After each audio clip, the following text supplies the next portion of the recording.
Bonjour à tous, je suis ravie de vous retrouver pour ce cinquième podcast tricot.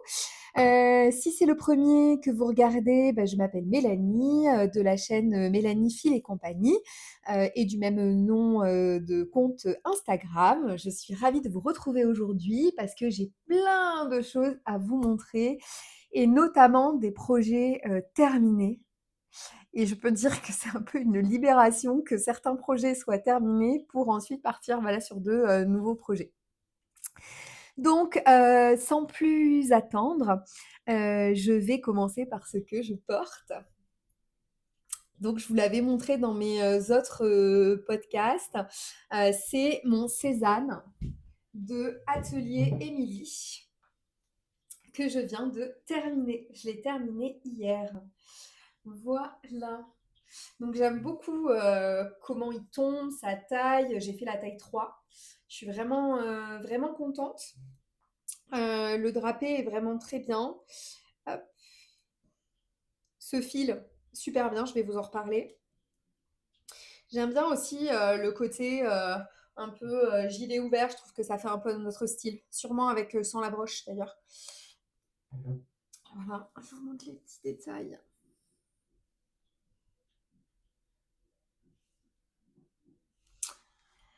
Voilà. Donc, pour ce Cézanne, je vais l'enlever pour vous montrer un peu les détails. Après, je le remettrai. Alors, mine de rien, il tient quand même vraiment chaud, malgré le fait que ce soit un gilet sans manches. Après, vous savez, moi, je suis de Bordeaux et à Bordeaux, il fait pas particulièrement froid. Par contre, je vous précise que je tourne cette vidéo en pleine tempête, Niels. Et si vous entendez la pluie, le vent, etc., bah, ne vous étonnez pas. J'ai choisi le bon moment pour tourner parce que c'est la tempête dehors et que je suis collée à ma baie vitrée que vous voyez là. Bref, tout va bien. Hop, donc toutes les finitions sont magnifiques de ce gilet. Franchement, bravo Émilie. Toutes les finitions se font en jersey double, donc les emmanchures. Vous voyez, ça fait pas de démarcation. Je suis assez contente aussi du raccord entre les en dessous là, donc très bien. Ensuite, également devant, autant faire vous montrer la patte de boutonnage, les boutons, pardon. Voilà. Après, je vous dis tout hein, sur. Voilà. Déjà, je commence par vous montrer. Voilà. Des côtes simples sur le bas.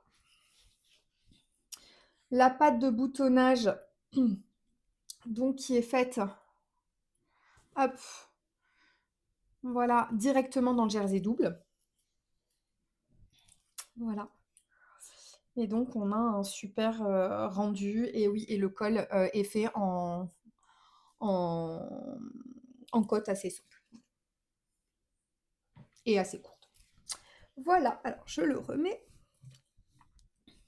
Donc, pour vous parler de ce gilet, j'ai pris des petites notes hein, pour ne rien oublier.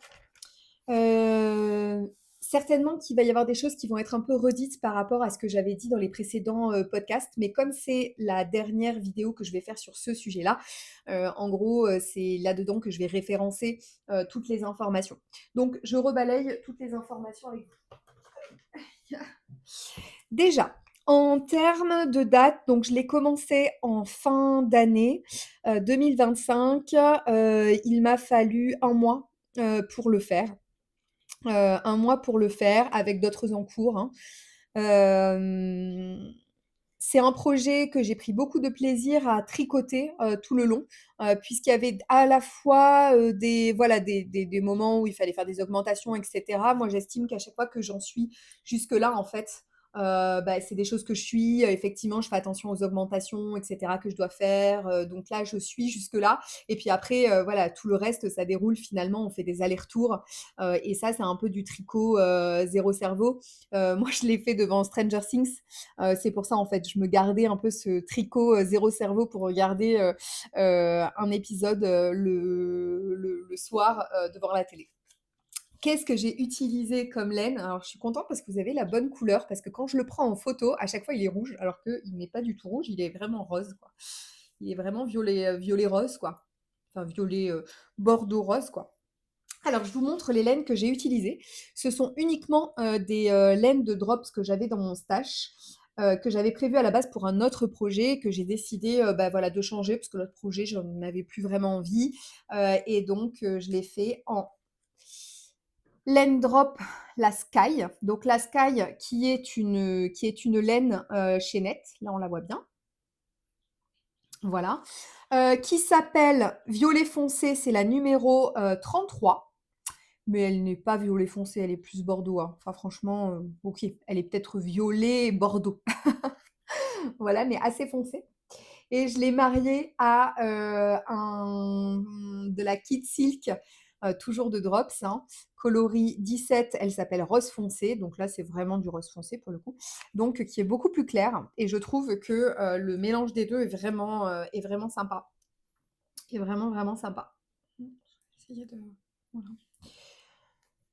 En fait, le rose a bien éclairci, cette couleur-là qui est quand même assez foncée, et puis c'est drôle là, tout ce halo parce qu'il y a un vrai, vrai halo. Pour le coup, je sais pas si on le verra bien à la caméra, mais effectivement, c'est un doudou, c'est un doudou et j'entends de plus en plus et effectivement, moi, je le constate aussi, je trouve que la Kid Tilt, de Drops est quand même, très douce en fonction des coloris. Je vais être honnête, je suis jamais tombée sur, pour le moment, une Kid Silk dans les coloris que j'ai testés, qui ne soit pas doux. Donc j'ai peut-être de la chance, ou peut-être qu'en fait, ils ont changé les qualités de tous les nouveaux bains et cetera. Mais franchement, c'est hyper doux, c'est très poilu, pour le coup. Là, pour le coup, c'est poilu. Vous voyez là le halo par-dessus et cetera et sur mon pull, c'est assez dingue en fait, hein. Voilà. Par contre, le seul défaut quand même de la Kid Silk, je dois le dire, c'est qu'on voit énormément le fil de soie qui est blanc et donc ça fait vraiment un côté un peu chamarré. Il faut aimer. Pour le coup, ça fait pas une couleur, unie. Voilà, on voit le fil de soie un peu partout, dans dans le projet. C'est peut-être, alors pour ce projet-là, je trouve ça très beau. Franchement, je trouve que ça illumine encore plus ce projet, et cetera. Donc, moi, franchement, ça ne me dérange pas du tout. En revanche, je pense que je ferai attention pour, de nouveaux projets, à l'effet que je souhaite, donner et je ne suis pas sûre de reproduire avec, la Kill Silk pour des projets que je veux pas trop chamarrer, quoi. Après, j'ai de la bleu marine, et là, le fil de soie est bien, bleu marine, donc à voir. Voilà. Voilà pour, les laines. J'ai utilisé, 3 pelotes et demie, de Sky Drops, donc pour la taille, 3. Il faut savoir que, en vérité, je pense que c'est plus 3 pelotes, mais je l'avais dit la dernière fois, je trouve que c'est un fil qui se mêle quand même très facilement, qui s'en mêle très facilement et donc en fait, j'ai toute la allez, un tiers d'une des pelotes, que j'ai pas pu rattraper parce que c'était trop mêlé, c'est la laine commençait à je sais pas, voilà, j'ai pas eu la patience de prendre le temps, de vraiment, voilà, de vraiment la démêler et cetera. Mais c'est pas grave, enfin voilà, donc en gros, j'ai utilisé, 3 pelotes et demie, de Sky et 3 pelotes, de Kid Silk. Il faut ça alors la Kid Silk pour le coup, c'est vraiment 3 vraies pelotes puisque, il me restait, je crois, 1 mètre, de Kid Silk, avant la fin, donc autant dire, rien du tout. En termes de budget, c'est quand même, des laines, petit budget, hein, Drops, on le sait, et effectivement donc la Sky est à 4,65 € sur Calidou. Moi, c'est là-bas que je les ai, achetées, donc Calidou. J'ai compté les 4 pelotes quand même parce que mine de rien, même si elle est commencée, bah, je considère que, elle est prise dans du but par le budget, enfin dans le budget de ce projet-là. Donc ça me revient à 18,60 €. La Kid Silk est à 4,38 € sur Calidou en ce moment, avec donc 3 pelotes, donc ça me fait 13,14 € pour un budget laine donc de 31,74 €, soit 32 €, quoi. Voilà.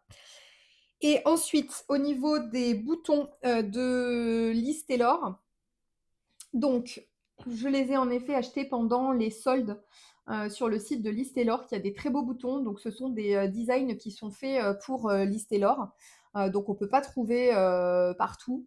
Je trouvais que la couleur se mariait parfaitement bien avec, ce projet. Il y a plein de superbes couleurs. Enfin, en tous les cas, moi, j'aime beaucoup ces boutons. Je trouve que c'est vraiment chouette.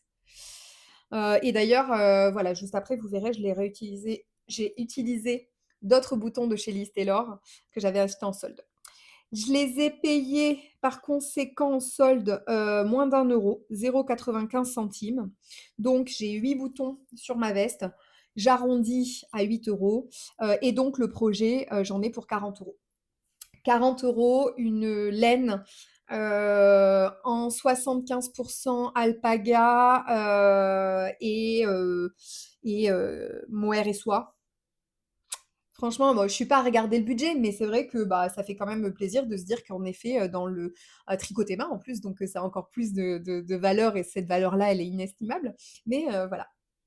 Donc voilà pour ce que je porte et que j'ai terminé hier et que depuis, voilà, je ne lâche plus forcément. Comme tous les nouveaux projets, je pense qui tombent de nos aiguilles, on a de suite envie de les porter et bah, ça montre aussi, notre attachement, à ces pièces, que moi j'ai envie d'appeler des pièces d'exception, même si, effectivement, toute proportion gardée, c'est pas non plus, exceptionnel. Mais je trouve qu'on a le mérite, de le faire de nos mains, et on a le droit, voilà, d'apprécier, voilà, nos projets, la façon de les construire. En tous les cas, vous le savez, si vous me suivez un peu, moi je suis très attachée justement à cet art créatif. Voilà. Pour la taille 3, donc il faut savoir que, le mélange, Skydrops et Kid Silk dépassait un petit peu l'échantillon, qui était prévu pour cette veste-là. Donc au lieu de la tricoter en 4, je l'ai tricotée en 4,5. Et donc en taille 3 et j'ai, finalement 5 centimètres d'aisance à peu près. Voilà. Donc je suis ravie parce que c'est tout à fait, je crois que le patron prévoit entre 6 et 8 centimètres d'aisance.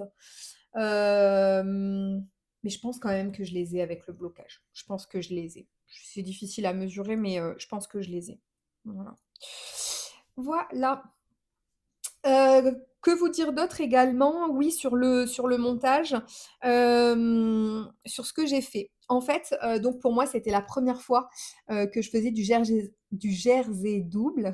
Je vais y arriver et donc les tricopines lors du dernier tricoté m'avaient dit: «Ah, tu verras, c'est super simple», voilà. Bon, j'avais quand même un peu les chocottes parce que, ça me paraissait être hyper compliqué. Au final, il n'en est rien et ça, c'est chouette. Ce que j'ai fait, c'est que j'ai bloqué le gilet avant d'avoir fait, les emmanchures, le col et la patte de boutonnage les pattes de boutonnage. Je trouvais que ça roulotait un petit peu quand même sur les côtés. Je voyais un petit peu mal, les bordures et en plus de ça, sur le coup, ça me paraissait un petit peu juste en termes de taille, hem et donc je préférais avoir les finitions, enfin le tricot, le projet, bloqué, et cetera correctement, plutôt que, de m'aventurer à faire les pattes de boutonnage et qu'au final, ça se enfin bon, je savais pas très bien comment ça allait se comporter entre du jersey simple et du jersey double, et je suis très contente en tous les cas du résultat. Donc je sais pas voilà, ce qui serait passé si je ne l'avais pas bloqué avant. Toujours est-il que effectivement là, en faisant de cette manière-là, ça me correspond bien et d'ailleurs, si vous avez vu mon premier épisode, c'est aussi ce que j'avais fait sur mon châle sono. Moi, j'aime bien bloquer avant de faire les finitions. En tous les cas, je sais pas, j'ai l'impression qu'en effet, ça permet d'avoir, peut-être, voilà, la vraie dimension du projet avant voilà, de finir, de finir. Cette pâte de jersey double, on fait c'est pareil, j'avais un peu peur de faire, les boutonnières en même temps, mais en fait, avec un jeté et cetera, ça s'est très bien passé, même pas besoin de couper le fil parce que je sais qu'à un moment donné, on coupe le fil. On est censé à chaque boutonnière couper le fil et cetera. Là, il y a du coup une nouvelle méthode, j'ai l'impression que c'est assez nouveau, sur, ce petit jeté que l'on fait et qui permet en effet d'avoir une continuité. Très bien, en tous les cas, ça ne m'a posé aucune, difficulté, et je me suis aidée d'un tuto de Audreau. Je vais vous parler après d'une veste en cours là qui c'est la Alice Jacket et Audreau, la créatrice, a fait des super vidéos. Le petit détail, donc le patron d'Émilie est très bien écrit. Vraiment, il y a aucune difficulté. En plus, c'est en français. Il y a aucune difficulté, mais elle met quelques vidéos en introduction. En gros, vous avez quelques liens vidéo. Il y en a plusieurs qui vont vers le site de Drops. Toute sincérité, je suis un peu déçue de ça. Je trouve que j'aurais préféré un vrai tuto, de Émilie. Surtout que bon, j'ai été voir et cetera. Moi, je suis pas très fan, des tutos Drops, pour tout vous dire. Je sais pas pourquoi. Tous ceux que j'ai vus, je sais pas, ça m'a pas parlé. Je préfère vraiment des gens comme Night Spirit, par exemple, ou Flo Tricot, ou d'autres designeuses et cetera qui, voilà, qui pour le coup font des tutos. Et ça, c'est le petit regret, que j'ai. C'est pas un énorme regret parce qu'à côté de ça, c'est super, hein, le patron est très bien écrit, mais voilà, pour des points de difficulté comme pour le jersey double, j'aurais bien aimé avoir un tuto un peu plus, ouais, un peu mieux, un peu plus expliqué, un peu mieux travaillé. Mais c'est un détail. Voilà, pour ce projet. Il existe sur le même patron. Ça aussi, c'est quelque chose qui est plutôt bien. Et ça, je dois vraiment le souligner parce qu'il y a certaines designeuses qui font pas beaucoup d'efforts sur ça. Sur le patron, vous avez à la fois la version gilet et à la fois la version slip-over. Donc sans boutonnière et juste petit pull sans manche, quoi. Ça, je trouve ça super bien de ne pas avoir à payer un patron deux fois parce qu'on le veut en slip-over ou qu'on le veut en gilet. Et donc ça, bah, merci beaucoup Émilie, parce que pour le coup, toutes les designeuses ne le font pas et au contraire, c'est plutôt souvent l'inverse. Voilà pour le sésame. Maintenant, je vais de suite vous incruster une autre vidéo parce que avant que ma fille parte en vacances chez les papis-mamies, j'ai réussi à finir son manteau, le white coat de Nashnit. Je suis très contente d'avoir enfin terminé ce manteau que je ne peux pas vous montrer là, mais j'ai tourné précédemment donc une vidéo et ma fille s'est prêtée au jeu de prendre quelques photos, donc je vous les mets ici.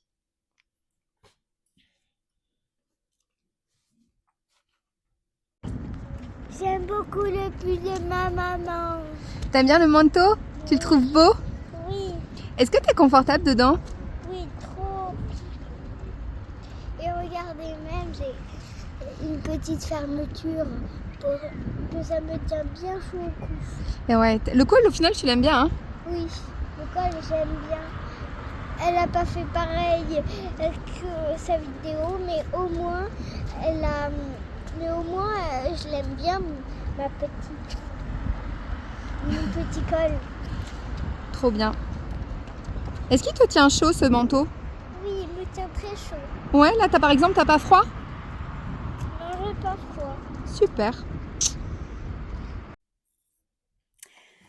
Alors, petite incrustation vidéo pour vous parler donc du modèle White Outcoat de Nashnit.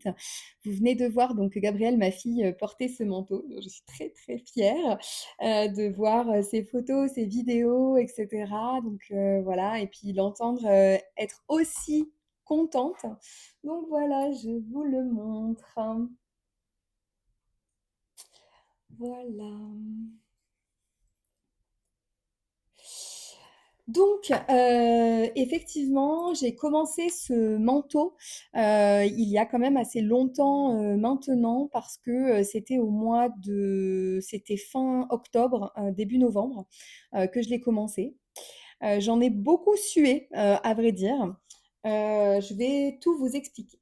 Donc, déjà, c'est un manteau qui a une construction plutôt classique puisque on commence donc par le haut, du dos avec, quelques rangs, raccourcis.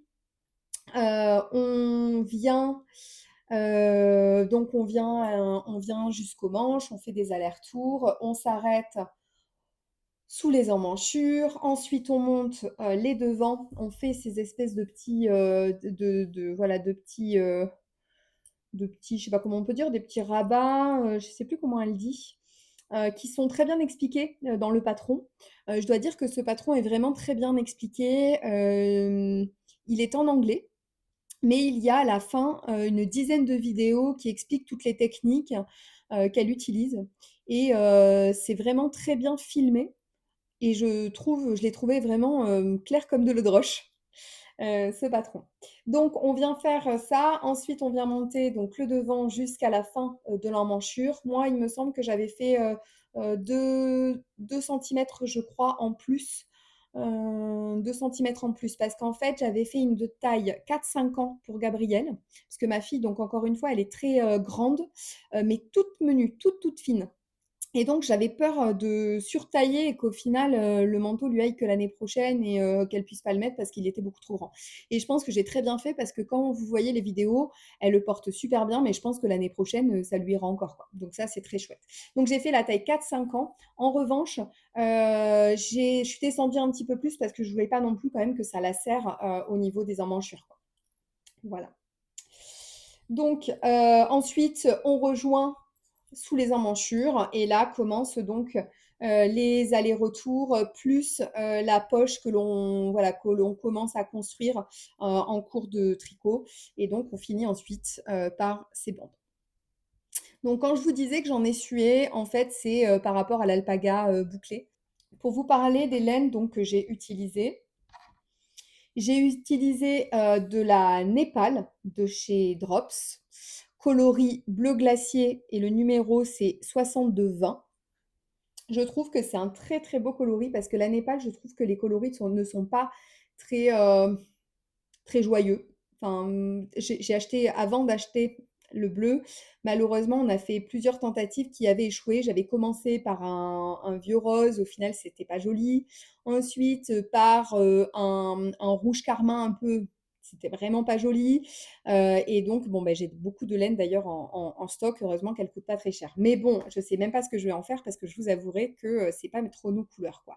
Et ensuite, on a tenté donc le bleu. Et là, par contre, c'est une réussite. Je trouve que ce bleu-là est vraiment très très beau pour ce manteau. Euh, il a des reflets un peu, vous voyez, violet au final. Il est entre du bleu avec une micro touche de violet clair, hein. Ouais, c'est vraiment superbe comme couleur.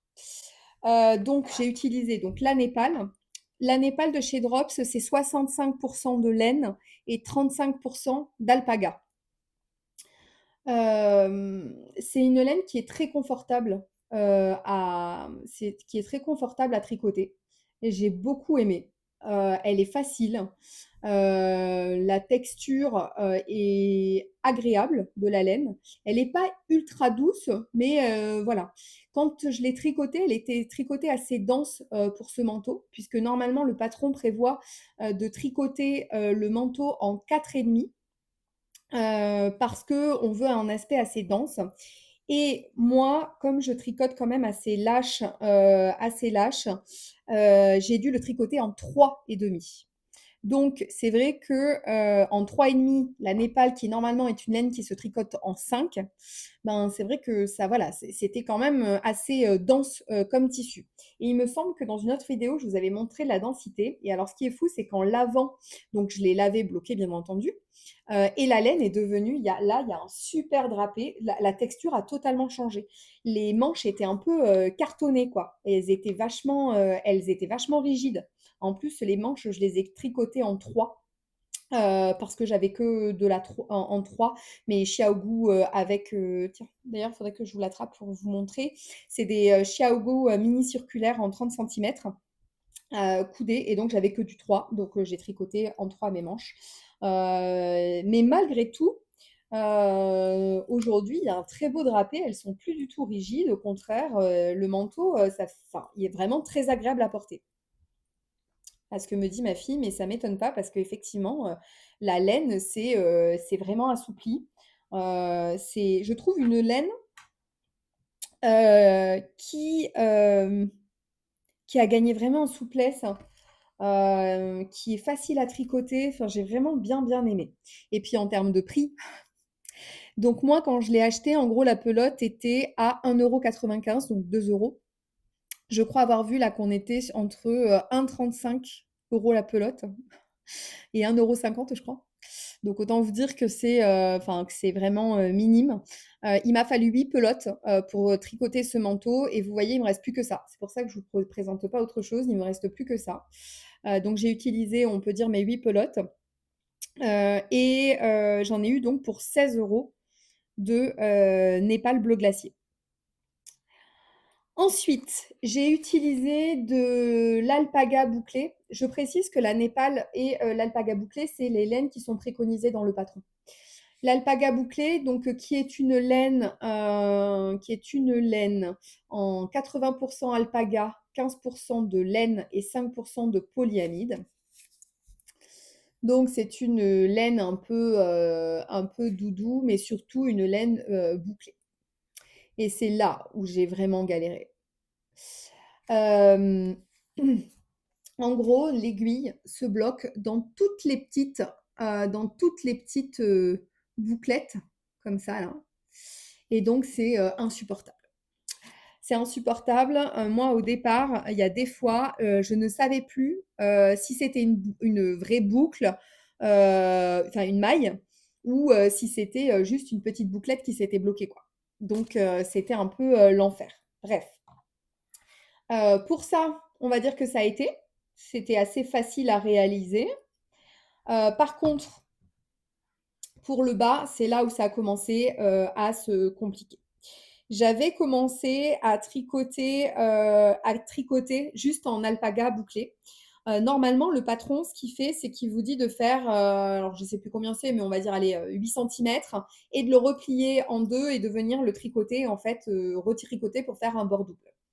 Quand j'ai vu la complexité, je me suis dit: «Non, non là je peux pas du tout faire ça» et puis ça se tenait pas. Je trouvais que c'était trop mou, je sais pas, ça ne me convenait pas. Donc j'ai décidé de mêler avec un mérino, un baby mérino, je pense d'ailleurs de chez Drops aussi, en pareil, en coloris, blanc, blanc naturel et donc j'ai décidé de mêler ces 2 là pour au moins pouvoir voir correctement les mailles. Et au lieu de faire les 8 centimètres et de faire un bord double, bah, en fait, je l'ai tricoté en simple, mais juste plus épais avec la Baby Merino. Et je suis assez contente du rendu. Franchement, on voit très peu la Merino à l'intérieur et c'est parfait. C'est pareil, normalement, ça se fait en jersey. Sauf qu'en fait, j'ai commencé à galérer en envers avec cette laine-là. Je commence à en avoir marre et donc j'ai dit, bon, allez, c'est pareil, je tente des choses. Et donc, je l'ai fait en point mousse. Et écoutez, ça gêne pas du tout le point mousse, hein. Enfin, franchement,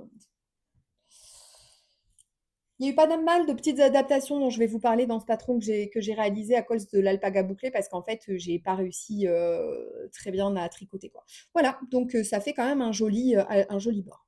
Et avec ma fille, donc on a décidé en plus de mettre cette jolie petite. Je vous ai dit que pour moi, les détails étaient très importants, hein, donc voilà, j'ai trouvé dans mon stock cette petite étiquette hein, que ma fille a voulu mettre sur l'alpaga bouclé. Et je trouve que ça fait très joli, elle a eu une très bonne idée. Voilà. Donc, j'ai mêlé en bas du mérino avec l'alpaga bouclé. Voilà. Ensuite, donc j'ai fait un rabat au crochet. Moi, j'aime bien le rabat au crochet. La vraie complexité est arrivée à ce moment-là parce qu'il a fallu faire le col. Donc le col du manteau n'est pas du tout comme ça dans le modèle initial, puisque normalement c'est un col, vous savez, qui retombe comme ça. C'est un col donc qui se fait en jersey double, sauf que moi je n'avais jamais fait de jersey double, que je pense que me lancer en jersey double avec une laine comme celle-ci, c'était vraiment pas une bonne solution. Donc j'ai fait plusieurs adaptations. La première, c'est que déjà, elle nous demande de faire une sorte dye-cord, comme ça, en mérino. Non, pas, enfin, moi je l'ai fait en mérino, normalement c'est en bouclé, mais moi je l'ai fait en mérino. Voilà. Donc vous voyez, en fait, bah, moi je vois vachement comme c'est du mérino en fait qui tient, bah, on voit en fait l'écart. Après, franchement, en toute sincérité, je trouve que ça fait presque un effet. Et c'est d'ailleurs, on m'a dit, oh là là, c'est trop joli ce que tu as fait sur le col, etc.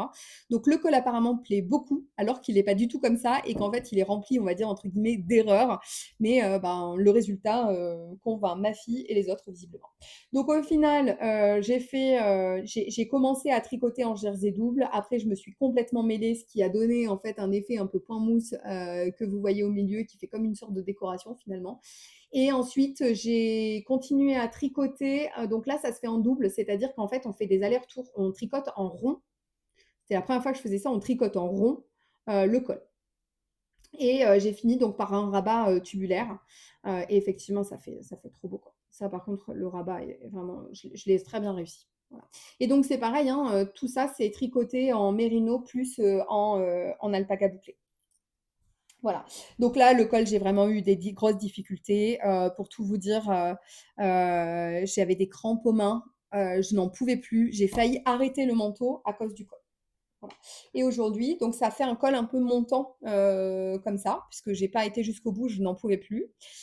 Et ma fille en est super contente, comme elle vous le dit dans la vidéo. J'ai plein de compliments. Donc écoutez, tant mieux, hein. Voilà. Effectivement, c'est pas choquant, hein, ça fait joli, il y a pas de. Voilà, c'est juste pas comme dans le patron. Voilà. J'ai rajouté ce petit. Voilà, j'ai rajouté un petit crochet que j'ai retrouvé dans le stock de ma grand-mère. Hop. Voilà, parce que ma fille voulait que ça tienne bien. Que ça tienne bien en fait le col, parce que des fois forcément il avait tendance à s'ouvrir un petit peu, donc elle préférait que ça se tienne bien. Voilà. J'ai rajouté d'ailleurs une petite étiquette ici, petit bout d'amour, pareil que j'avais dans mon stock. Voilà, donc ma fille pareil, ça elle a adoré. Donc j'ai tricoté donc la seconde manche et ensuite ici on vous demande donc de faire du tricot double donc en jersey double double knitting, hop, sur les deux bandes pas de boutonnage parce que oui ça c'est vrai que je n'avais pas précisé d'ailleurs. Les boutons sont faits en même temps que le corps. Et Nashnit nous explique un tuto qui est vraiment trop bien fait, qui se fait avec un crochet. À la fois on tricote et à la fois on fait une sorte de petite chaîne et je trouve que le rendu est vraiment super. Le rendu, le tricot se tient très bien avec ces petites chaînettes là que vous voyez là. Là par contre, je trouve que le tuto est super. Voilà, vraiment. Je suis ravie de. Voilà. Normalement, cette bande en jersey double, donc, je tiens à préciser que c'était mes premières vraies bandes en jersey double, hein. Donc, j'ai été assez fière de moi.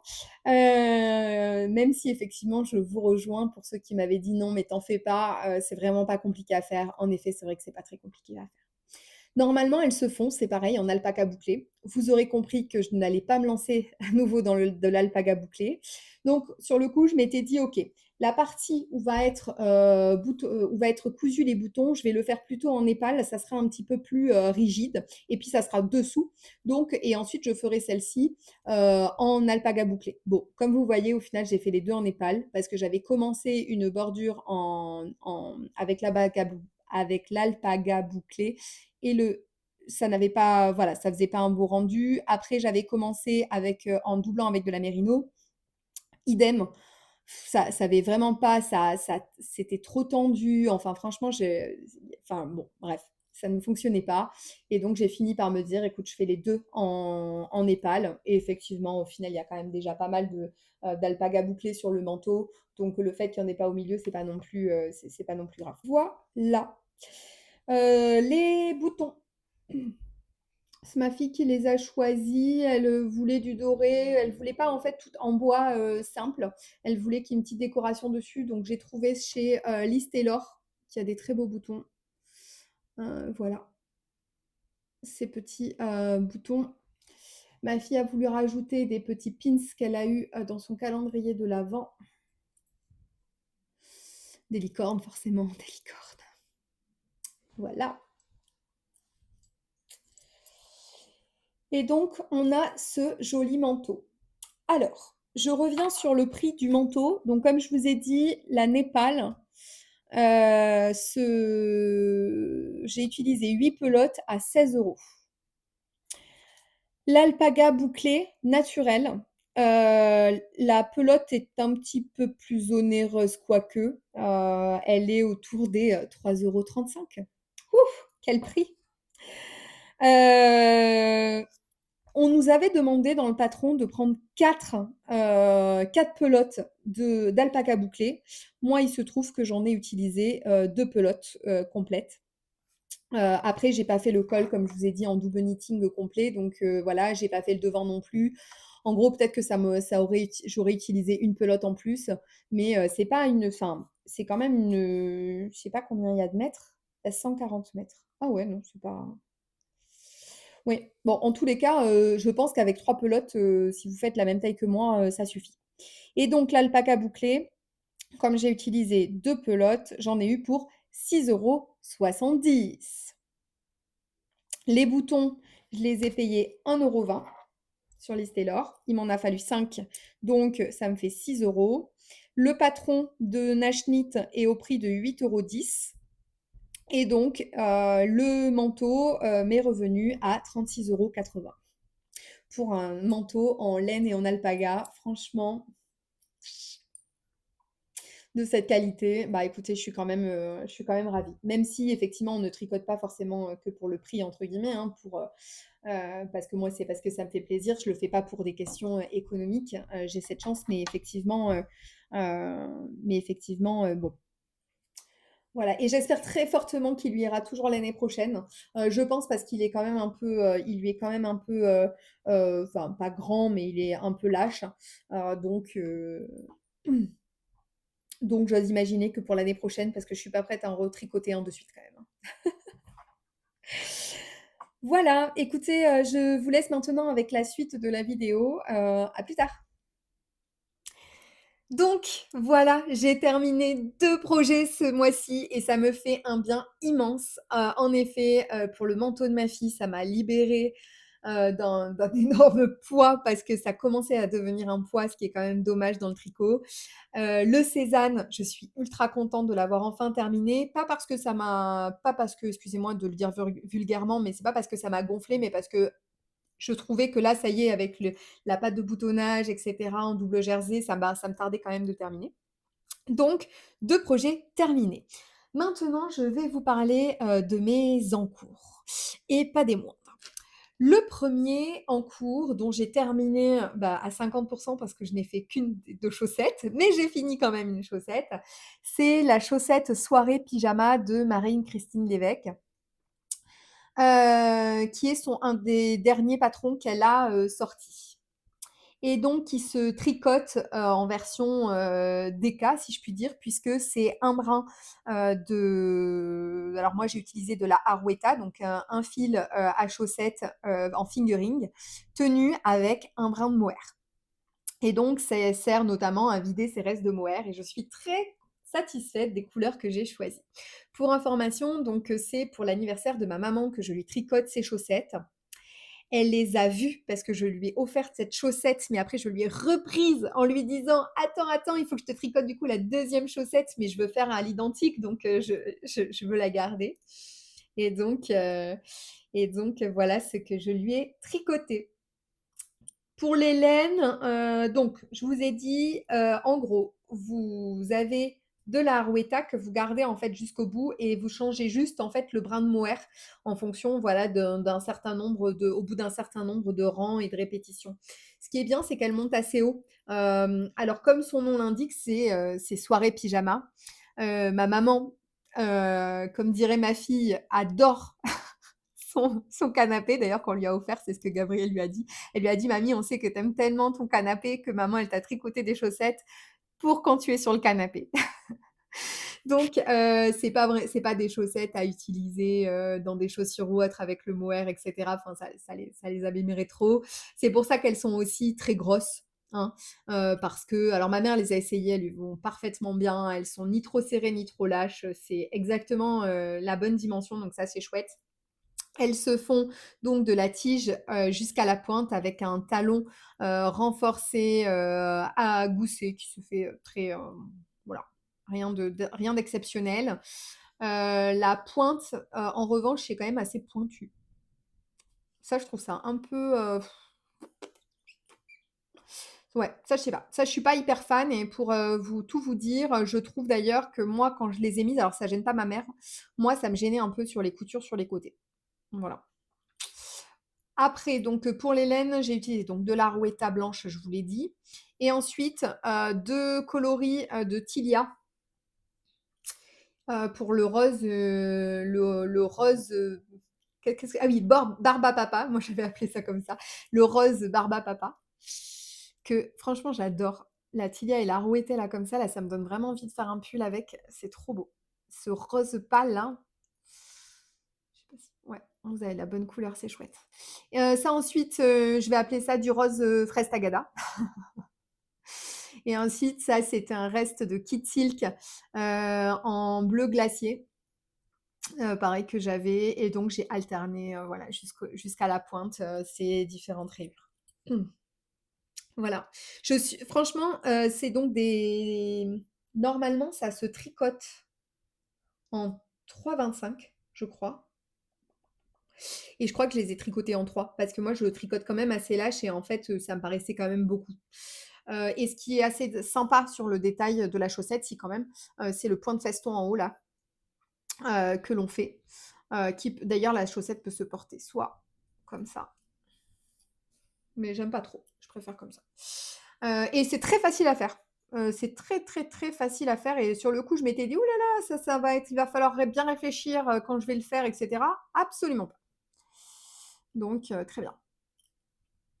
Voilà pour cette, chaussette, je pense que c'est la dernière fois que vous les verrez puisque, bah, la deuxième ça sera la même chose que la première, hein, forcément, logiquement, et je les offrirai à ma maman dès que je les aurai terminées, pour pas la faire patienter plus que ça.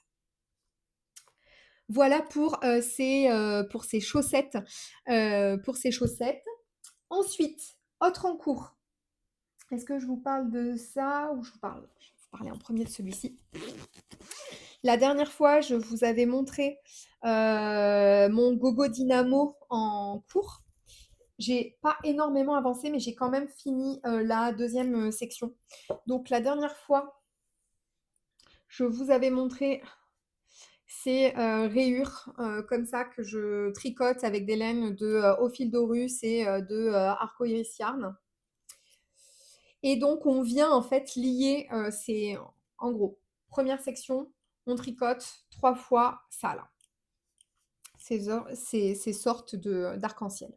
Voilà et ensuite on vient relier chacun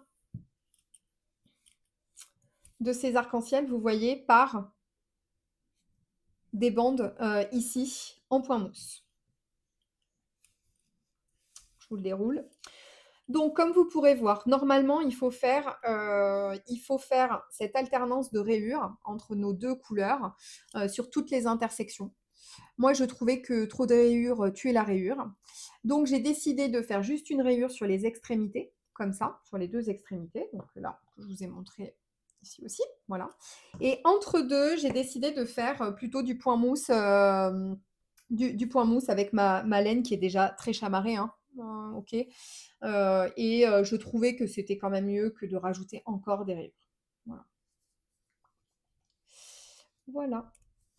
Donc vous voyez, j'ai pas énormément avancé, mais j'ai déjà fini ces 2 parties-là, qui voilà, ça me plaît toujours autant. Je trouve que ce qui est bien dans ces projets, châles, c'est qu'on peut prendre, on vu que ça se fait par section, comme c'était un MCAL, j'aime bien le fait de me dire: «OK, bah, j'ai fini la section 1 et la section 2, ensuite j'aurai la section 3, enfin et voilà et donc ça sera un projet plutôt long cours pour moi, hein, je vous l'avais dit. Pour le coup, c'est vraiment ce que je veux avec ce châle parce qu'il y a quand même beaucoup, beaucoup de techniques, hein. J'ai l'impression que toutes les étapes, il y a quand même des techniques différentes qu'il faut assimiler. Donc je le fais, petit à petit avec ces magnifiques laines. Voilà. Hop. Allez, je mets ça sur le côté. Maintenant, je vais vous parler d'un autre, en cours qui est, ma veste, mon Alice Jacket dont je vous avais parlé, donc de la designeuse, Aude Ro. Hop, je vous le mets dans le bon sens. Donc ça, c'est le dos. Est-ce que je vous ai oui, je vais vous montrer la veste. Donc voilà, ça, c'est le dos de ma Alice Jacket. Donc, ma Alice Jacket, voici la veste. Hop, je vais vous montrer. Il y a des sublimes photos sur le patron. Je dois dire que franchement, le patron avec autant de photos. Moi, je trouve ça super parce que je trouve qu'on se visualise vraiment là où on en est, et cetera et les photos sont très belles. Voilà, donc ça, c'est le devant, donc de, la Alice Jacket et ça, c'est le dos. Je vous en avais parlé la dernière fois, il y a un cal, qui est organisé par, Mélanie, les Aiguilles Aventurières, et donc je suis dessus, et ça m'a vraiment motivée, hem, ça m'a vraiment motivée à faire cette veste parce qu'il y a quand même des techniques que je n'ai jamais testées, à savoir l'intarsia. Donc maintenant, nous allons parler de l'intarsia. Donc on commence par, monter, le col et ensuite on vient faire des augmentations en faisant des sortes de rayures avec une couleur, contrastante et ensuite avec une autre couleur, contrastante, on vient faire pardon pour le bruit de mes aiguilles. On vient faire de l'intarsia. Voilà. Voilà, vous avez les bonnes couleurs. Il y a un peu de soleil là, ça fait du bien, petite accalmie. Donc on vient faire de l'intarsia, sur, le, haut du dos et ensuite on va, continuer jusqu'aux emmanchures à faire donc du point de riz double. C'est-à-dire que le point de riz se fait sur 2 rangs ou 4 rangs, enfin 4 rangs plutôt, voilà. J'adore cet effet de texture là, c'est trop beau. Voilà. Donc là, c'est en jersey et ensuite on passe sur de la texture. Donc ce gilet, il a vraiment de tout. Il a à la fois un jeu de couleurs avec, l'intarsia, avec, ses bandes en point mousse, que l'on vient faire ici, plus cet effet de texture et cetera. Enfin, je trouve qu'il est plein de géométrie, de techniques différentes et cetera. Je trouve que c'est génial.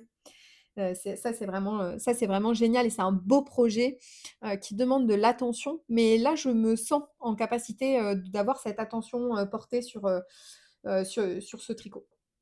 Pour les laines, donc j'utilise, des laines, que j'avais achetées chez Babaoulk, dont je vous ai déjà, parlé, auparavant, qui est de la laine paysanne, de la ferme des Bélines avec un mohair et soie, donc oui, assorti, on peut dire ça. Et donc vous voyez, c'est un marron rosé, abricoté, je sais pas comment le dire, mais effectivement, ça fait, une couleur un peu différente de ce que l'on peut trouver habituellement. Et ça, je trouve ça top. Pour aller avec le contrastant, je vais vous parler de ça dans une seconde. J'ai utilisé de la laine, paysanne, achetée sur, les laines paysannes, qui est la couleur, grège. C'est hop, j'ai là fil à tricoter grège en 3 fils que j'ai payé 10 € les chevaux. Voilà, que j'ai payé 10 € les chevaux. Et en contrastant, la dernière fois, je vous ai montré une autre couleur que j'avais aussi achetée sur les laines paysannes, qui était un marron. Déjà, je l'aimais pas trop. Pour être honnête, je l'aimais pas trop quand je l'ai reçu. Après, je me suis dit, bon, attends, peut-être que ça peut le faire, tu vas essayer et tout ça. Donc, j'avais commencé mon intarsia en fait ici. En me lançant un peu bien en tête, hein. Même si la vidéo de Odro est super bien faite, je m'étais lancée un petit peu, bien en tête en me disant: «Non, non, mais ça va aller pour l'intarsia, faut juste croiser, point, c'est tout». Bon, dans les faits, oui, il faut juste croiser, mais faut quand même un petit peu faire les choses, quand même bien et cetera. Il y a quand même une façon, de faire. D'ailleurs, je vous montre l'envers. J'ai rentré quasiment tous mes fils là. Enfin, j'ai rentré tous mes fils, ici. Donc ça fait pas comme le jacquard où vous avez des floats, qui sont, au milieu. Là, pour le coup, vous voyez, c'est incrusté directement, dans mon tissu. Et donc j'avais ce marron qui ne me plaisait pas. J'avais commencé à le tricoter, ça ne m'allait pas. Donc au final, j'étais arrivée à peu près là. Mon intarsia était pas dingue. Donc j'ai décidé de tout, détricoter, et pour les retricoter. Et donc j'ai été sur le site de Dererum Natura qui a quand même des laines, quand même assez, sèches, rustiques et cetera et je me suis dit que la Gilliatt, que j'avais jamais tricotée mais je voyais quand même bien l'effet que ça pouvait donner. J'ai trouvé ce coloris-là, que je trouve hyper assorti, puisque ça fait en fait, un effet en fait, je sais pas si vous allez pouvoir voir ce que je veux dire, mais en fait, il y a un peu des nuances. Vous voyez là, ce bout-là? de cette couleur-là. Donc ça, c'est la couleur argile de Gilliatt. Et ça, c'est la Bérénice de Gilliatt aussi, dans le même coloris, qui est le coloris argile. Voilà. Elle se tricote vraiment très bien, cette laine. Et alors, ce mohair, c'est la première fois que je touche un mohair aussi doudou. C'est assez extraordinaire, ça. Alors, j'ai pas testé tous les mohairs de la Terre, hein, mais alors, celui-ci, pour un fil, hein, pour un mohair industriel, si je puis dire, puisque bon, voilà, incroyable. C'est du mohair extra fin, mérino d'Arles, biologique et soie de mûrier. C'est 55% de super kid mohair, 25% de soie et 20% de laine. Il y a 210 mètres pour 25 grammes. Et ils disent ce fil aérien et duveteux est un mélange unique de fibres extra fines de chèvre angora, issues d'élevage d'Afrique du Sud, engagées dans le souci du bien-être animal, et laine douce et gonflante de mérino d'Arles, élevée respectueusement en Provence, associée à un fil de soie de Chine, solide et brillant. Il se tricote seul ou doublé d'un fil plus épais, etc. Ce fil est filé et teint en Italie, près de Biella. Ok. Donc comme ça, on sait davantage d'où il vient. Voilà. Bon, super en tous les cas. J'ai trouvé que la qualité et le fait de mêler les deux ensemble rendaient un très bon rapport à la fois rustique et tenue. Rustique et voilà, et la tenue, et quand même cette douceur, la facilité à tricoter, voilà, le côté aussi un peu agréable à porter. Maintenant, je vous parle de cette boîte-là. En fait, j'avais vu ces boîtes-là chez mes parents, et je m'étais dit que comme porte-pelote, ça pouvait être super bien. Et donc, il se trouve que donc j'ai mis pour bien la tenir, j'ai pris le fil du milieu de mon écheveau et je l'ai mis dans cette boîte, et je pense que c'était un excellent choix parce que du coup, voilà, ça se tient bien. La boîte est très belle en plus. C'est une boîte Kusmiti, je crois que c'était une édition. Il me semble que c'est une édition spéciale, mais je sais pas. Voilà. Et j'ai demandé à mon père de me couper dans la boîte pour pouvoir. Attendez, hop, je vous montre. Hop, excusez-moi pour les bruits. Donc, normalement, les pelotes sont un peu plus petites que celle-ci, parce que là, j'avoue que celle-ci, comme c'est de la laine rustique, est grosse, voilà. Mais on pourra dire que pour de la fingering boîte, ça marchera super bien. Ce que je voulais, c'était qu'en fermant la boîte, vous voyez, le fil, il soit libre ici. Mais qu'en même temps, si je ferme la boîte,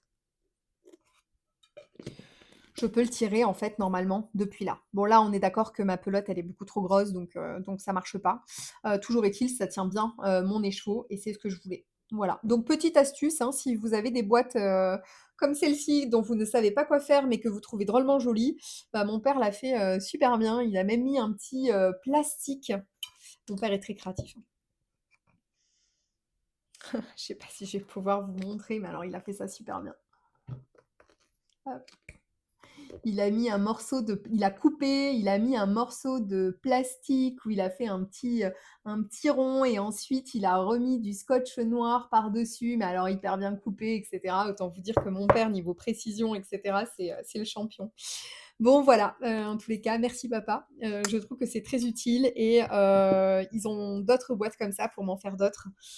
Et effectivement, ça serait très utile parce que je sens que j'ai des pelotes qui sont en train de, voilà, de se dévider un peu. Moi, je trouve quand même que quand je fais les pelotes avec mon, mon bobinoir, là, bon, c'est un bobinoir classique, je fais attention de bien tirer pour que ce soit assez serré, etc. Mais malgré tout, je trouve que ça fait toujours des cakes qui, à un moment donné, je sais pas, se défont un peu. C'est quand même moins bien fait qu'une pelote industrielle. Bon, c'est certainement logique, hein, mais bon.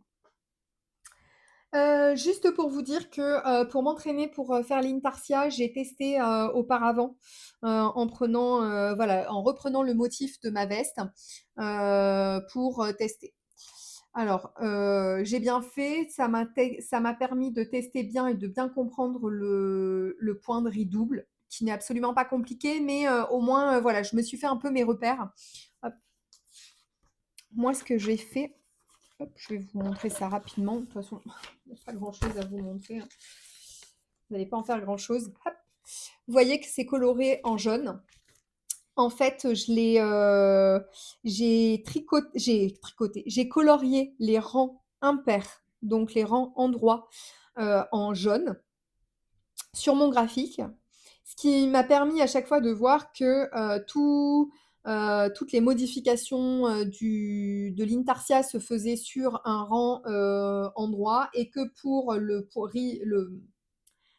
point de riz en double, ben, je contrariais les mailles sur tous les rangs endroits. Et donc, ça me permet de savoir, ok, là, je suis en rang en vert, voilà. Écoutez, moi, ça a été ma manière de faire et j'ai trouvé que c'était plutôt bien à faire comme ça. Et donc, vous l'aurez compris, maintenant que j'en suis là, hop, une fois que j'en suis là, là, je suis en train de faire des augmentations pour faire la partie emmanchure, sous des emmanchures. Et ensuite, en fait, on vient relever sur le long euh, de, euh, de l'épaule pour repartir en intarsia devant. Et là, pour le coup, c'est pas juste trois petits triangles. Là, pour le coup, il y a une énorme section de triangles. Donc, j'ai préparé plein de petits pelotons. Alors là, c'est des restes qui me restent. Normalement, ils sont un petit peu plus gros. Mais j'ai travaillé avec plein de petits pelotons. Parce que si vous ne connaissez pas donc l'intarsia, c'est une méthode qui permet en effet de ne pas avoir les flottes comme je vous ai dit. Donc de, en gros, torsader. Je ne sais pas si on va bien le voir. On va le voir ici, là, par exemple. Vous voyez, en fait, on vient croiser les deux couleurs à chaque fois qu'on change de couleur. Ce qu'il faut, c'est qu'en gros, là, j'ai une pelote. Là, j'ai une pelote. Là, comme ça vient couper entre deux triangles, j'ai une pelote, une pelote, une pelote, une pelote, une pelote. Ce qui fait que pour mon premier motif, j'avais une, deux, trois, quatre pelotes de ma couleur principale. Et j'avais donc trois mini pelotes là pour mon premier rang. Enfin, pour mon premier motif. La deuxième session, donc je vais couper un des fils roses. Et donc, il me reste deux fils roses. Il me reste un, deux, trois couleurs principales. Et ensuite, sur le troisième, ben, cette fois-ci, il n'y avait plus que les deux grosses pelotes de couleur principale et celle du rose au milieu. Voilà. Et donc, devant, c'est idem. Devant, pour l'intarsia, il va me falloir, alors je crois que c'était 5 couleurs, je crois que c'est 5 couleurs contrastantes et 6 couleurs principales. Voilà. Donc là, j'ai préparé tous mes petits pelotons. Pour information, je ne sais pas si ça intéressera quelqu'un, mais j'ai fait des petits pelotons de 6-7 mètres. Voilà, par couleur. Et certains plus gros, parce qu'en effet, quand je vais commencer à avoir de la texture sur ma couleur principale, je vais avoir forcément besoin. Voilà. Voilà pour ma Alice Jacket, que j'avance vraiment bien. Et ce que je suis contente, en fait, finalement, avec cette veste-là, c'est que ça va être assez. Il va y avoir tout le temps des choses à faire. Donc ça, c'est très bien pour entre midi et deux, notamment, quand je tricote.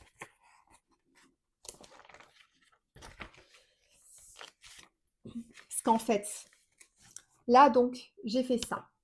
Il me reste à faire, en gros, quelques rangs. Je crois qu'il me faut voilà, quelque chose, genre 12 rangs de points en aller-retour de double point de riz.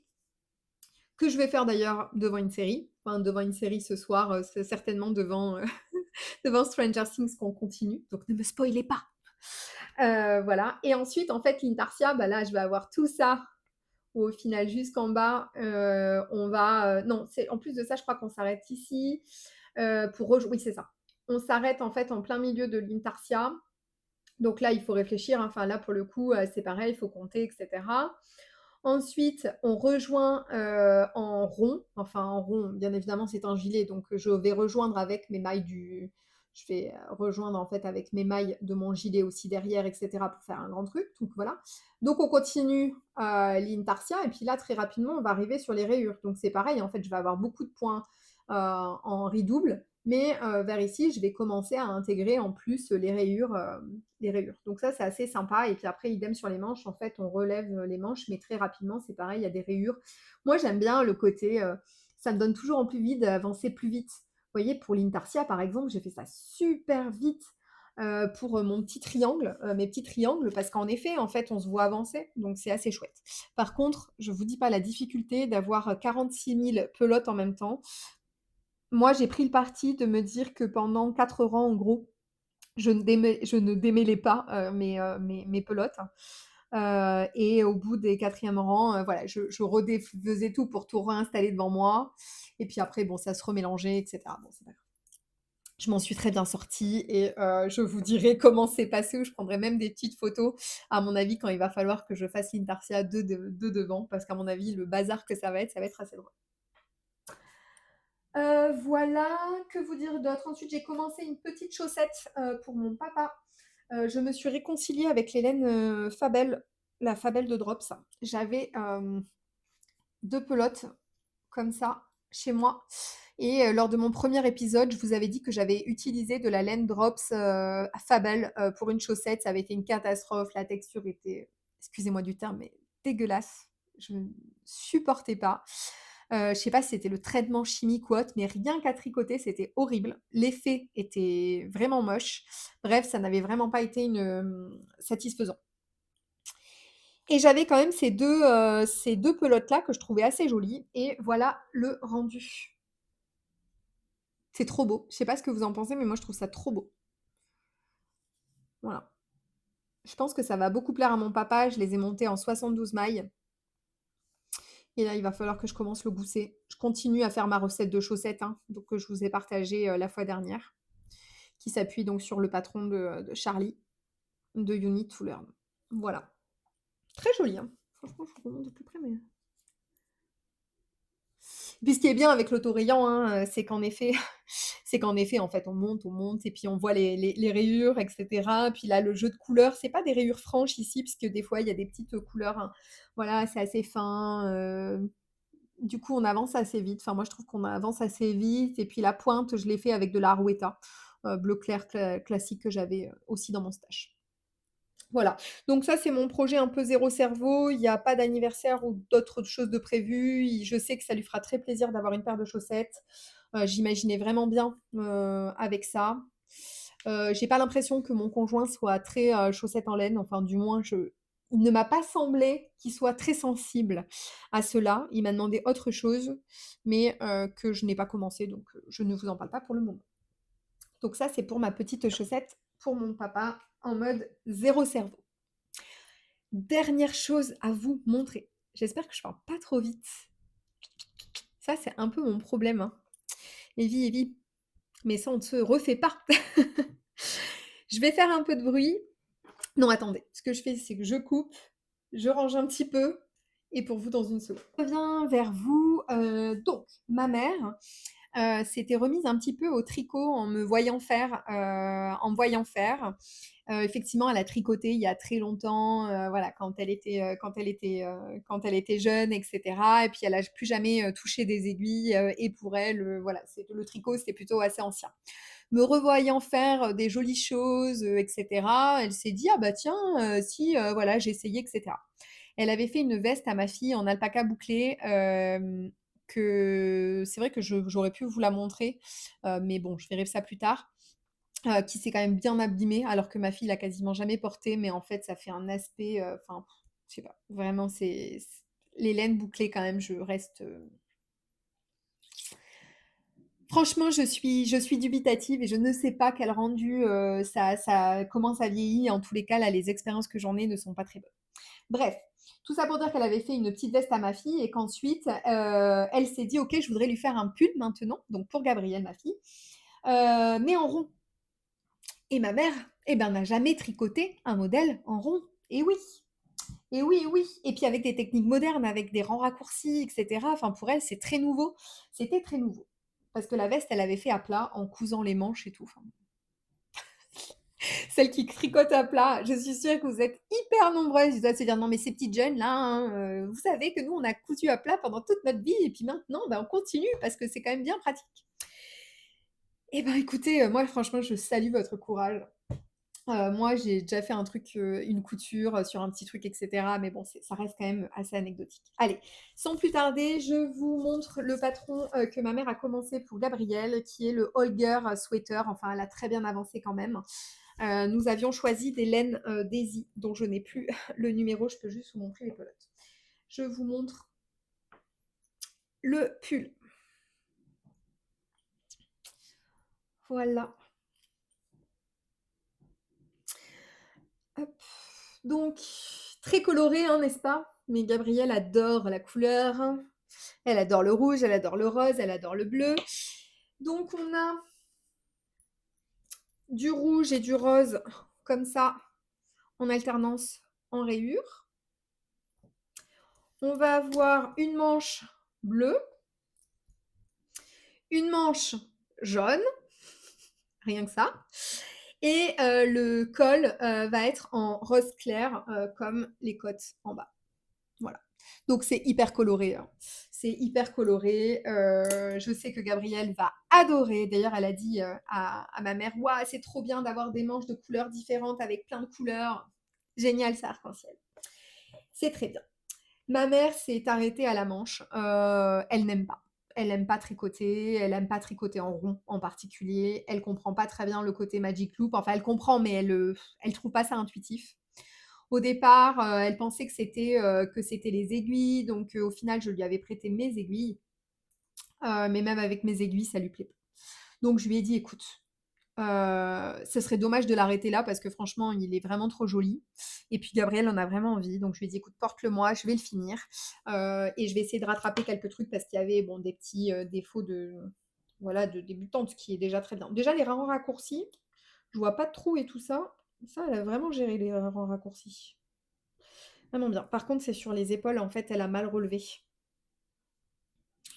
Elle a mal relevé les épaules et donc voilà. En toute sincérité, je sais même pas comment rattraper ça. Je me demande si je vais pas les laisser comme ça et puis voilà. Sinon, je pensais faire, un duplicate stitch? Je sais pas. Dites-moi en commentaire ce que vous feriez pour attraper, ça, sachant que ce que je n'envisage pas comme option, c'est de tout défaire. Je vous le dis, je ne déferai pas, ni la manche, ni rien. Je veux juste, voilà, trouver une solution, pour ça. Peut-être une bande par-dessus? 2 bandes, je sais pas. Je sais pas si ça se fait ça. 2 bandes de jersey qui feraient des sortes de mini épaulettes? Je sais pas. Bon, dites-moi en commentaire s'il vous plaît parce que, je veux vraiment votre aide, parce que soit je le laisse comme ça, en me disant: «Bon, bah, c'est comme ça», soit je fais du duplicate stitch, soit vous avez une autre solution, miracle. Et donc, voilà. Et donc là, en attrapant les laines qu'elle m'a mis dans un sac avec tout, j'ai vu qu'en plus de ça, elle m'a même donné, elle s'est acheté 46 000 aiguilles, des fausses, Crazy, Trio, donc je sais pas ce que ça donne, en plein de tailles différentes et donc elle m'a tout donné. Donc je suppose qu'elle a vraiment pas l'intention de recommencer. Je crois que ce projet l'a définitivement, dégoûtée du tricot. Super. C'est pas grave, hein, chacun son truc, hein. Chacun son truc. Donc voilà, donc il faut que je termine ce Holger Sweater pour Gabrielle, que je trouve franchement, elle a quand même très très bien géré tout le reste. Elle a super bien tricoté. Je suis trop contente, les couleurs plaisent à Gabrielle, me plaisent aussi, malgré le fait que ce soit bien flashy, mais on aime. Gabrielle, ma fille, porte énormément de couleurs. Elle adore ça. Elle porte énormément de bleu, de rose, de jaune, de rouge. Elle aime bien le vert aussi, etc. Elle a des couleurs assez punchy, puis ça lui va bien. Voilà. Et ça lui ira très bien avec le white coat de Nashnik là que j'ai tricoté en plus. Très bien. Je vous montre une dernière petite chose que ma mère m'a faite, j'arrive. Donc autant ma mère, le tricot, je pense que c'est pas une affaire qui va fonctionner. En revanche, elle a décidé de se remettre, à la couture et la dernière fois, alors juste pour la petite anecdote, j'ai quand même envie de le dire, ma grand-mère, donc la mère de ma mère et quand elle est, juste avant qu'elle décède, voulait partir en nous laissant une machine à coudre fonctionnelle. Donc elle avait demandé à ma mère d'aller acheter une machine à coudre. C'est mignon. En plus de ça, c'est une singère, voilà, enfin, pas à l'ancienne parce qu'elle est moderne, enfin, je veux dire, elle est pas très ancienne. En revanche, voilà, avec la marque Singer, que c'est comme ma grand-mère avec, Bergère de France, qui tricotait que des fils Bergère de France ou du fil d'art. Enfin, vous voyez, c'est des références, qu'on a différemment et qui, pour moi, font partie un peu de mon ouais, du voilà, de mine de rien, de ma culture, familiale artistique, on va dire, à travers des arts du fil avec des marques un peu emblématiques, malgré le fait que ce soit pas, dans la première modernité, d'aujourd'hui. Voilà. Et donc, ma mère, s'est décidée de se remettre à la couture et la dernière fois, elle m'a aidée à trier tous mes tissus parce que j'ai énormément de tissus vous savez, de la couture de maroquinerie que je faisais auparavant, que je vous ai déjà montré, hem, que vous pourrez retrouver d'ailleurs sur mon Instagram. Et donc, on a trouvé un tissu et en fait, quand elle l'a vu, elle m'a dit: «Oh là là, ça irait tellement bien dans ton salon», parce que c'est vrai que dans mon salon, c'est très coloré. Et donc, c'est un magnifique tissu en jacquard. Regardez-moi ça comme il est beau. Voilà. Et donc, elle a doublé avec un tissu bleu et elle m'a fait, vous voyez, une pochette, voilà, pour le déhousser, pour remplacer mes housses de coussin. Même mon mari, qui est pas hyper sensible, a dit: «Ah ouais, ça c'est vraiment stylé». Voilà, donc je trouve que les couleurs de ce jacquard sont absolument magnifiques et c'est vrai que c'est beaucoup mieux en coussin que dans mon armoire, ou que dans mes bacs à tissu, quoi. Voilà. Et donc elle m'a fait 2 coussins, comme ça et j'ai 2 autres coussins, rectangulaires. Elle a voulu faire des coussins, assortis. Alors oui, elle a choisi le tissu le plus flashy du monde. Par contre, on peut vraiment dire que ça fait un très joli assortiment. Je ne sais pas ce que vous en pensez, mais franchement, ça rappelle vraiment le bleu, hein, le côté un peu électrique de ce jacquard. Et elle a rajouté en plus des petits pompons. Et pour s'exercer en plus, elle a fait avec une fermeture éclair. Voilà, qu'elle a super bien cousu et tout. Enfin, je suis très fière d'elle. Je suis très contente et très fière d'elle parce que ces dernières années, ma mère fait beaucoup d'art de la table, et cetera. Elle fait beaucoup de choses, mais je trouvais que, voilà, elle faisait un petit peu moins de choses artistiques qu'elle n'a pu faire, par le passé et de la voir, faire de la couture, moi, enfin, voilà, vous le savez, c'est certainement, comme beaucoup d'entre vous, mais les arts du fil c'est vraiment ma passion, c'est vraiment voilà, j'aime ce contact avec la matière, avec, voilà, toutes les belles choses qu'on peut faire et cetera et donc je suis très contente, qu'elle partage ça quelque part avec moi aussi, et qu'elle ait décidé pour son premier projet de me faire des housses de coussin, j'étais aussi très, très contente, voilà. Donc elle a pas fini le deuxième, mais ça ne saurait tarder. Mais bon, on l'excuse parce qu'elle a pris ma fille en vacances pendant 5 jours. Donc elle ne pouvait pas à la fois coudre et puis à la fois faire mes coussins. Voilà. Donc maman, si tu passes par là, bravo, je suis très fière de toi et je suis ravie d'avoir ces coussins sur mon canapé. Voilà.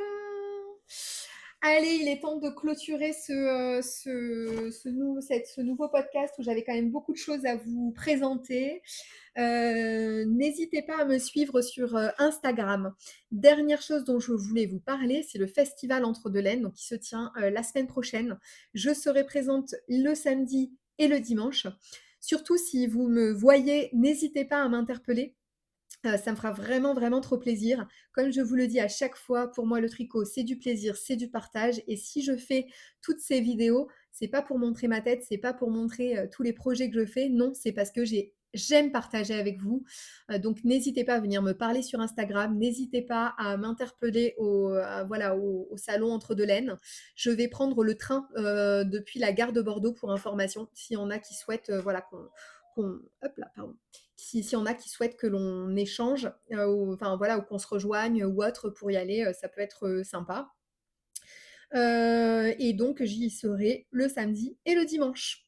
Voilà. Sur ce, je vous embrasse, je vous dis à très bientôt, et puis plein de bonnes choses, plein de bonnes ondes et puis j'espère que chez vous la tempête, voilà, n'aura pas été trop, méchante et n'aura pas fait trop, de dégâts. Je vous embrasse.